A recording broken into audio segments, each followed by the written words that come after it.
कहते हैं कि इस दुनिया में जिन्नात, भूत, छलावे अपनी अधूरी ख्वाहिशों को पूरा करने या फिर किसी पुराने जख्म का बदला चुकाने के लिए कड़ाके की ठंडी रातों में सुनसान रास्तों पर भटकते रहते हैं।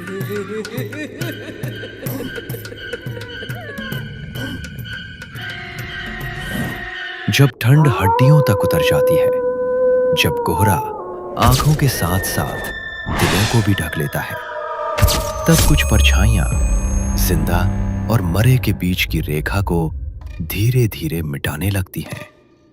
ये कहानी भी ऐसी ही एक सर्द, खामोश और रहस्यमयी रात से जुड़ी है। सुरभि और सुखदेव की कहानी। सुरभि गांव की एक सीधी सादी मासूम लड़की थी। उसकी हंसी में बनावट नहीं थी और उसकी आंखों में सपने बहुत छोटे थे। उसकी शादी भानगढ़ के पास बसे एक छोटे से गांव में रहने वाले सुखदेव से हुई थी। शादी को अभी 1 साल भी पूरा नहीं हुआ था और एक शाम जब सुरभि दूध का बर्तन लिए अपने घर लौट रही थी, तभी अचानक ठंडी हवाएं तेज हो गईं। चारों ओर कोहरा इतना घना था कि रास्ता भी अनजान लगने लगा। तभी अचानक उसी ठंड के कोहरे में उसके पीछे से एक अजीब सी आवाज आई। अब सुरभि का दिल जोर जोर से धड़कने लगा, क्योंकि वो आवाज ना किसी इंसान की पुकार थी और ना ही किसी जानवर की। हे भगवान, ये कैसी आवाज थी? इस रास्ते पर तो रोज आती जाती हूँ। आज ऐसा क्यों लग रहा है जैसे जमीन भी ठंडी नहीं, जिंदा हो गई हो। और ये कोहरा मेरी आंखों को ही नहीं, मेरे दिल को भी ढक रहा है। अगर कोई इंसान है तो बोल दो, इस तरह छुपकर डराओ मत। अगर सच में कोई है तो सामने आओ। मैं कोई बुरी इंसान नहीं हूं, मैं बस अपने घर जा रही हूं। सुरभि इतना कह ही रही थी कि अचानक आसमान में जोरदार बिजली कड़क उठी। बिजली की उस चमक ने एक पल के लिए पूरे रास्ते को उजाले से भर दिया और उसी पल सुरभि को ऐसा लगा जैसे कोहरे के भीतर कोई साया उसके बिल्कुल पीछे खड़ा हो। उसी रात गांव की पुरानी पीपल के पेड़ के नीचे बनी एक छोटी सी चाय की टपरी, जहां पीली सी बल्ब की रोशनी कोहरा चीरकर मुश्किल से जमीन तक पहुंच पा रही थी। चूल्हे पर चाय खौल रही थी और उसकी भाप ठंडी हवा में घुलकर अजीब सी शक्लें बना रही थी। अरे राम राम, आज की ठंड कुछ ज्यादा ही अजीब है काका। ऐसा लग रहा है जैसे हवा सिर्फ सर्द नहीं, भारी भी है। मैंने अपने जीवन में इतनी खामोश रात कभी नहीं देखी। अरे छोड़ो भी रमेश, तुम हर ठंडी रात को डर से जोड़ देते हो। कोहरा है, सर्दी है, इसीलिए सब कुछ अजीब लग रहा है। लेकिन हां, मैं भी मानता हूं, आज दिल बेवजह घबरा रहा है। ऐसा लग रहा है जैसे गांव को किसी ने चारों तरफ से खामोशी में बांध दिया हो। तुम दोनों अभी बच्चे हो, इस गांव की रातों को नहीं जानते। ये रास्ता और ये ठंड जब साथ मिल जाए ना, तो सिर्फ जिस्म नहीं, किस्मत भी कांप जाती है। भानगढ़ के पास बसे गांव में हर सर्द रात रात नहीं होती, वो इम्तिहान होती है। और आज की रात कुछ ज्यादा ही सवाल पूछ रही है। चाय की टपरी पर बैठी ये बातें सिर्फ शब्द नहीं थी, ये उस अनहोनी की आहट थी जो अभी अभी सुरभि के कदमों से टकराई थी। और जिस रास्ते की तरफ तीनों की नजरें टिकी थीं, वहीं कहीं कोहरे के भीतर एक कहानी आकार ले रही थी, जो सिर्फ डर की नहीं बल्कि एक ठंडी रात के छलावे की कहानी थी। चाय की टपरी पर बैठी ये तीनों परछाइयां यूं तो रोज मिलती थीं, लेकिन आज की रात कुछ अलग थी। ठंड सिर्फ शरीर में नहीं, बातों में भी उतर आई थी। रमेश भैया, ठंड तो हर साल पड़ती है, लेकिन आज की ठंड में कुछ अजीब सा डर है। चाय उबल रही है, फिर भी हाथ सेकने में सुकून नहीं मिल रहा। ऐसा लगता है जैसे हवा बार बार कान में कुछ फुसफुसा रही हो। मैं जब भी चूल्हे में लकड़ी डालता हूं तो लगता है कोई पीछे खड़ा देख रहा है, लेकिन मुड़ो तो बस कोहरा। ना आदमी ना जानवर, बस सफेद सन्नाटा। भोला काका आप भी ना, लेकिन सच कहूं तो दिल मेरी भी अजीब तरह से बैठ रहा है। आज रास्ते में आते वक्त ऐसा लगा जैसे कोई मेरे कदमों के साथ साथ चल रहा हो। मैं रुका तो वो भी रुका, मैं तेज चला तो सांसों की आवाज पीछे से तेज हो गई। हवा अचानक और तेज हो गई। पीपल के पत्ते बिना हिले भी सरसराने लगे, जैसे किसी ने अदृश्य उंगलियों से उन्हें छुआ हो। बेटा रमेश, जिस रात ठंड यूं बेआवाज भारी हो जाए ना, उस रात जमीन पर चलने वाले ही नहीं, कुछ और भी जाग जाते हैं। मैंने अपनी आंखों से बहुत कुछ देखा है। ये पीपल का पेड़ यूं ही बदनाम नहीं है। कहते हैं कुछ अधूरी सांसें यहीं अटक जाती हैं और फिर वो ठंड बनकर जिंदा लोगों के जिस्म में उतरती हैं। अरे काका ऐसे मत बोलिए, पहले ही दिल धक धक कर रहा है। पिछले साल भी इसी महीने एक औरत का साया दिखा था लोगों को। दूध का बर्तन हाथ में था और चेहरा ऐसा कि पहचान में ही ना आए। और वहां के लोग बोले वो कोई इंसान नहीं, ठंड का रहस्यमयी छलावा था। ठंड का रहस्यमयी छलावा शब्द सुनते ही चूल्हे की आग एक पल के लिए भभक कर शांत हो गई, जैसे उसने भी बात सुन ली हो। काका, अगर वो सच में छलावा हुआ तो वो किसे दिखता है?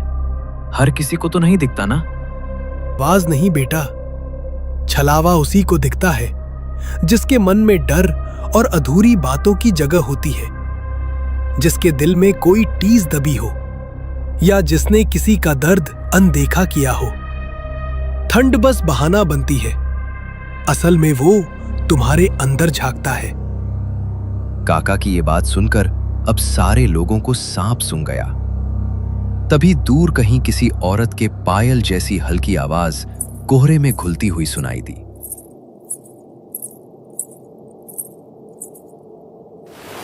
अरे अरे काका, आपने सुना ना? ये आवाज, ये पायल की छन छन, इतनी रात में, इस भरी ठंड में, इस सुनसान रास्ते से कौन आ सकता है? गांव की कोई औरत तो इस वक्त बाहर निकलती ही नहीं। कहीं ये वही रहस्यमयी छलावा तो नहीं जिसकी आप अभी बात कर रहे थे? हाँ काका, मेरे रोंगटे तो खड़े हो गए हैं। ये आवाज पास भी लग रही है और दूर भी, जैसे कोई कोहरे के अंदर चल रहा हो। अगर इंसान होता तो अब तक दिखाई दे जाता, पर यहां तो बस आवाज है, साया नहीं। कहीं ये सच में ठंड का छलावा तो नहीं? अब तीनों की नजरें उसी रास्ते पर टिक गई जहां से कोहरा धीरे धीरे हिलता हुआ जैसे किसी को रास्ता दे रहा हो। राम राम, हे भगवान रक्षा करना। काका, मेरे चूल्हे की आग भी बुझने लगी है। ऐसा लग रहा है जैसे ठंड आग को भी निगल रही हो। अगर ये कोई औरत है तो आवाज क्यों नहीं देती? बस पायल, बस वही छन छन।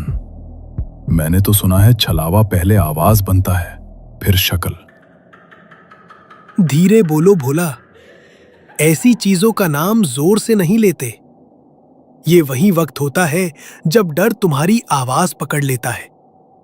और अगर ये सच में छलावा है तो याद रखो, वो तभी पास आता है जब इंसान उसे पहचानने लगता है। काका, अगर वो छलावा है तो हम करें क्या? भागे या यहीं बैठे रहे? मेरे पैरों में तो जैसे जान ही नहीं बची।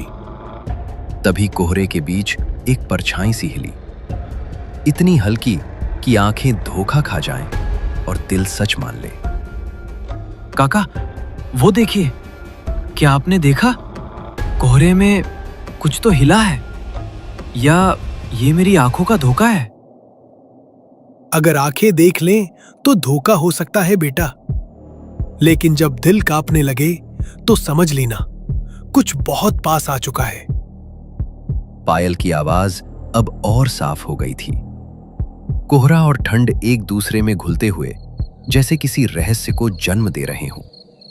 और चाय की उस टपरी पर 4 जिंदा लोग एक अनदेखी मौजूदगी को महसूस कर रहे थे, जिसका नाम था ठंड का रहस्यमयी छलावा। कहते हैं कोहरे के भीतर से आती परछाई अब डर नहीं, पहचान बनने लगी थी। लेकिन अब पायल की आवाज थमी और पीली बल्ब की रोशनी में एक जानी पहचानी शक्ल उभरी।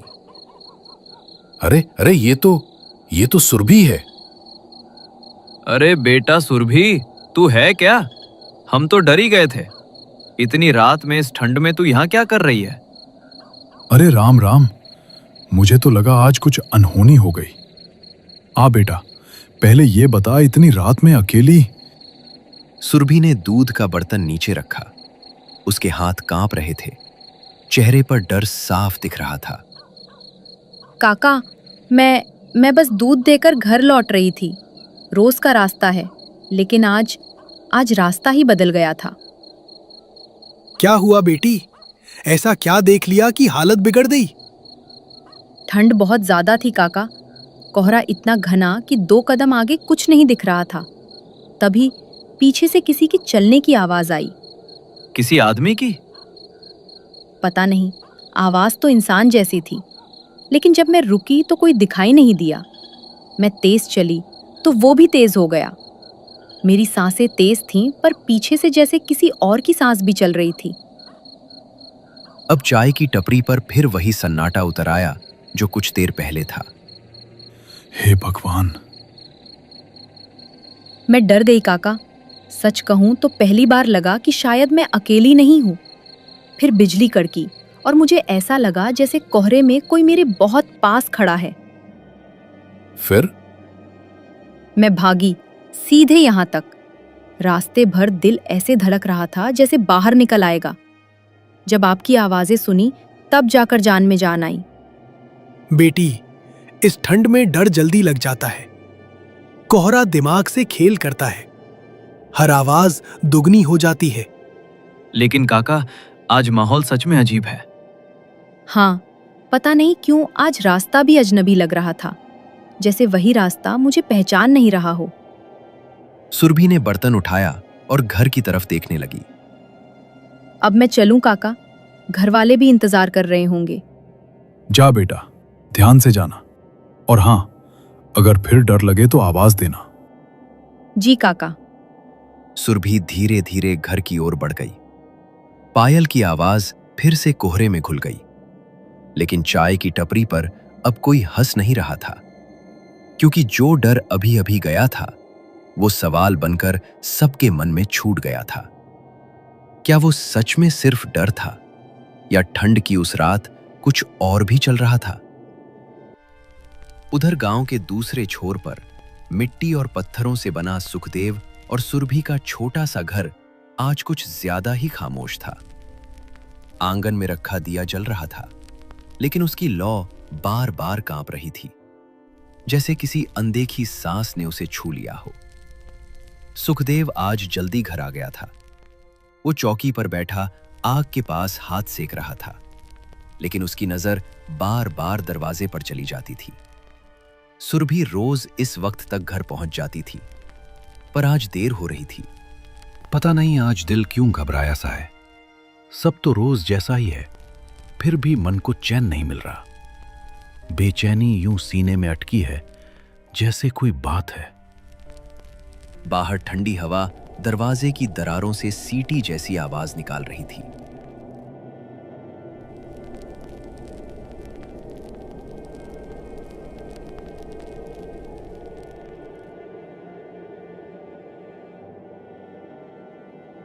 फिर सुखदेव उठा और दरवाजे तक गया और बाहर झांक कर देखा तो सिर्फ कोहरा ही कोहरा और सन्नाटा था। कहीं चाय की टपरी पर तो नहीं रुक गई होगी, या फिर नहीं, बेकार की बातें मैं क्यों सोच रहा हूं। वो ये सब सोच ही रहा था कि तभी उसे महसूस हुआ जैसे कमरे के किसी कोने में ठंड अचानक और गहरी हो गई हो। आग जल रही थी, फिर भी उसकी पीठ के पीछे एक अजीब सी सिहरन दौड़ गई। कौन है वहां? अब सुखदेव की आवाज पहले बहुत धीमी निकली, इतनी धीमी कि खुद उसी आवाज से वो एक पल को घबरा गया। जैसे ही उसके शब्द हवा में तैरकर कमरे की तरफ बढ़े, कमरे की गहरी खामोशी ने उन्हें वहीं दबा दिया। निगल लिया और उस खामोशी में सुखदेव को अपनी ही सांसों की आवाज अजनबी लगने लगी। कौन है वहां? साफ साफ सामने आओ। ये कोई मजाक का वक्त नहीं है। अगर कोई इंसान हो तो बोलो, और अगर नहीं हो तो यूं चुप रहकर दिल मत बैठाओ। तभी उसी पल घर के अंधेरे कोने से कदमों की बहुत हल्की सी आहट आई। इतनी हल्की कि कान सुने या ना सुने, लेकिन दिल जरूर पहचान ले। सुरभि, तू है क्या? अगर तू है तो कुछ बोल क्यों नहीं रही? इतनी देर से मैं तेरा इंतजार कर रहा हूं। तभी अंधेरे से एक आकृति बाहर आई, सिर ढका हुआ, चाल वैसी ही जैसी सुरभि की होती थी। अब सुखदेव का दिल एक पल को ठहर गया। अरे, तू आ गई? मैं डर ही गया था। आज देर क्यों हो गई? कुछ हुआ था क्या रास्ते में? सुरभि ने कोई जवाब नहीं दिया। वो बस वहीं खड़ी रही, बिल्कुल शांत, बिल्कुल स्थिर। उसकी आंखें सुखदेव के चेहरे पर टिकी थी, जैसे हर लकीर को पढ़ रही हों, जैसे किसी भूली हुई याद को उसके चेहरे में ढूंढ रही हों। न पलक झपकी, न होठों में कोई हरकत हुई। अब उसकी खामोशी में कुछ ऐसा था जो सवाल नहीं, सीधे दिल पर उतरता। कमरे की हवा धीरे धीरे भारी होने लगी और सुखदेव को महसूस हुआ यह चुप्पी सामान्य नहीं थी। अरे बोल ना, ऐसे चुप क्यों खड़ी है? तेरी ये चुप्पी आज कुछ ठीक नहीं लग रही। देख, अगर किसी बात से डर गई हो तो बता दे। तभी उसी पल घर के बाहर से एक जानी पहचानी, बूढ़ी लेकिन ठहरी हुई आवाज गूंजी, जो ठंडी हवा को चीरती हुई सीधे सुखदेव के कानों तक पहुंची। अब यह आवाज सुनते ही सुखदेव का दिल जोर से धक से रह गया, क्योंकि यह आवाज उसी गली में रहने वाले हरिदत्त काका की थी, जो इतनी रात में कभी किसी के दरवाजे तक नहीं आते थे। काका, आप इतनी रात में? बेटा, मैंने कोहरे में किसी को तेरे घर की तरफ जाते देखा था और अभी अभी तेरे आंगन से पायल की आवाज आई। इस वक्त तेरी घरवाली तो चाय की टपरी से अभी निकली थी। अब ये सुनते ही सुखदेव का शरीर जैसे सुन्न पड़ गया। काका, आप ये क्या कह रहे हैं? सुरभि वो तो मेरे सामने खड़ी है। मैंने खुद उसे देखा है। वही चाल, वही पायल, वही साया। अगर वो टपरी से अभी निकली है तो फिर ये मेरे घर में कौन खड़ा है? मेरा दिल कह रहा है कि कुछ बहुत गलत है काका। मेरी सांस जैसे सीने में अटक रही है। दिमाग समझ नहीं पा रहा कि सच किसे माने और झूठ किसे।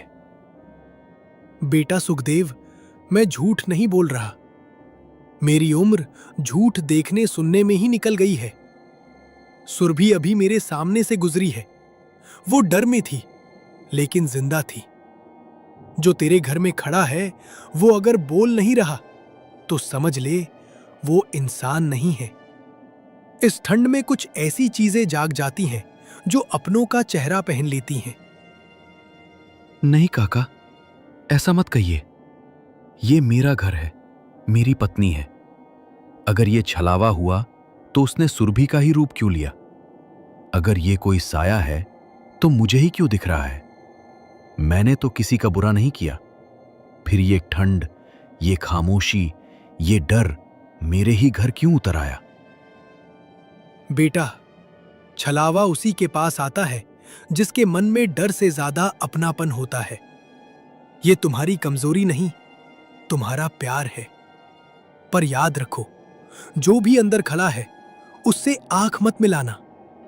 अगर वो तुम्हारी सुरभि होती तो सबसे पहले आवाज देती, तुम्हें छूती, तुम्हें भरोसा दिलाती। तो मैं क्या करूं काका? वो बस खड़ी है, उसकी आंखें मेरी तरफ देख रही हैं। मुझे ऐसा लग रहा है जैसे वो मेरी हर सांस गिन रही हो। अगर मैं पीछे हटा तो वो एक कदम आगे आ जाती है। काका, मेरी टांगें मेरा साथ नहीं दे रही। सुखदेव, ध्यान से सुन। जो भी हो, उसे नाम लेकर मत पुकारना। अगर तुमने सुरभि कहा तो वो उसी नाम से बंध जाएगी। दरवाजा खोलो, मेरे पास आओ। घर की आग बुझने मत देना। आग और आवाज, यही छलावे से बचने का आखिरी सहारा होते हैं। लेकिन काका, वो मेरी राह रोक कर खड़ी है। मैं दरवाजे तक पहुंच ही नहीं पा रहा। कमरे की ठंड अब हड्डियों के भीतर घुस रही है। अगर मैं यहीं फंस गया तो, अगर ये साया यहीं रह गया तो।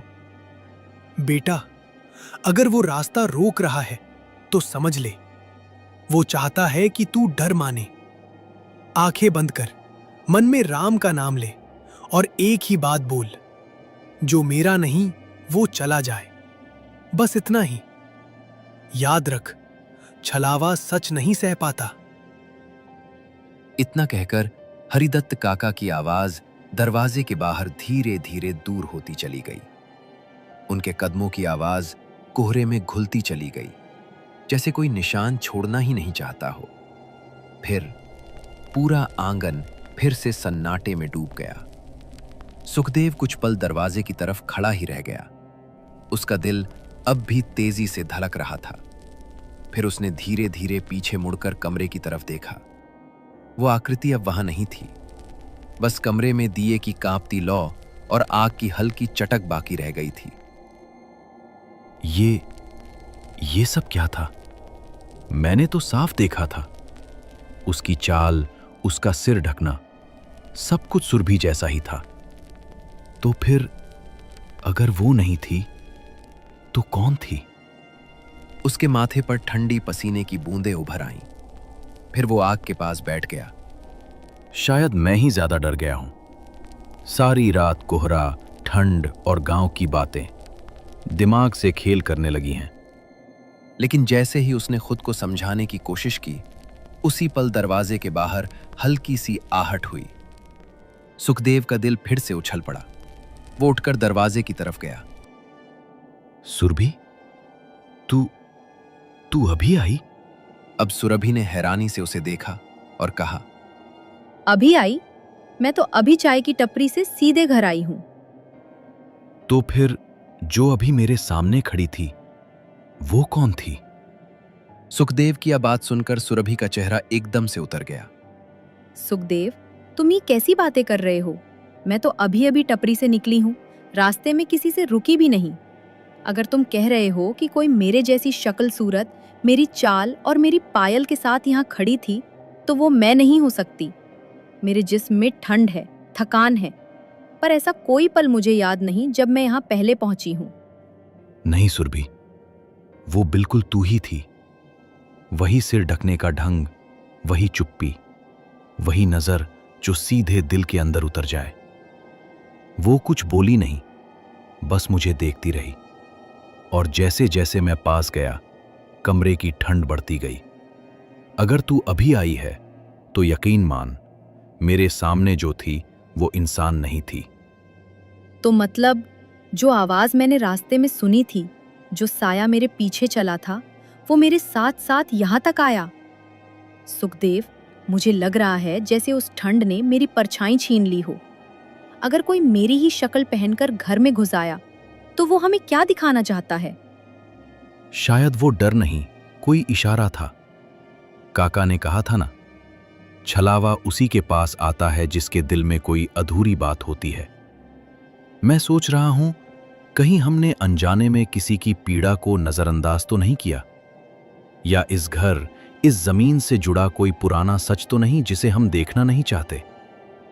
अगर ऐसा है तो मुझे सबसे ज्यादा डर इसी बात का है कि वो मेरे चेहरे से क्यों आया।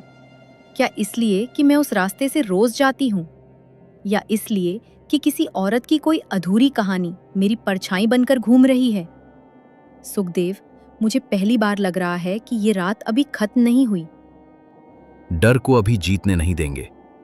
अगर वो छलावा था तो वो हमें बांटना चाहता है, तुझे मुझसे, मुझे सच से। पर हम साथ रहेंगे। जब तक सुबह नहीं होती, दिया बुझने नहीं देंगे। और अगर फिर से कोई आवाज आई, कोई साया दिखा, तो हम आंखें चुराएंगे नहीं, सच पूछेंगे। हाँ, पर एक बात याद रखना सुखदेव, अगर कभी मैं चुप रहूं आंखें न झपकाऊं या मेरी आवाज मेरी न लगे तो समझ लेना कि वो मैं नहीं हूं। क्योंकि जो सच में जिंदा होता है वो डरता है, बोलता है, सांस लेता है। छलावा बस देखता है। ठीक है सुरभि, आज के बाद इस ठंड में, इस कोहरे में मैं आंखों से ज्यादा दिल पर भरोसा करूंगा। क्योंकि आज मैंने समझ लिया है, सबसे डरावनी चीज अंधेरा नहीं होता, बल्कि अपना ही चेहरा जब वो खामोश होकर सामने खड़ा हो। दरवाजा बंद हो चुका था। घर के भीतर आग जल रही थी, लेकिन अब उसकी गर्मी डर को पिघला नहीं पा रही थी। सुरभि चौकी के पास बैठ गई, दूध का बर्तन एक तरफ रख दिया। उसके हाथ अब भी कांप रहे थे। सुखदेव उसके सामने बैठा, बिना पलक झपकाए उसे देख रहा था। सुरभि, अब ठीक से बता, रास्ते में आखिर हुआ क्या था? चाय की टपरी तक तो सब ठीक था, फिर यहां आने तक ऐसा क्या देख लिया तूने कि तेरी हालत अब तक ठीक नहीं लग रही? मैं मजाक नहीं कर रहा हूं। आज जो मैंने इस घर में महसूस किया है वो जिंदगी में पहले कभी नहीं हुआ। इसलिए एक एक बात सच सच बता, चाहे जितनी डरावनी क्यों ना हो। सुखदेव, मैं अगर कहूं कि रास्ता वही था, लेकिन फिर भी आज सब कुछ बदला बदला लग रहा था, तो क्या तुम यकीन करोगे? दूध देकर मैं जैसे ही मुड़ी, कोहरा अचानक और घना हो गया। इतना कि सामने का रास्ता मुझे पहचान में ही नहीं आ रहा था।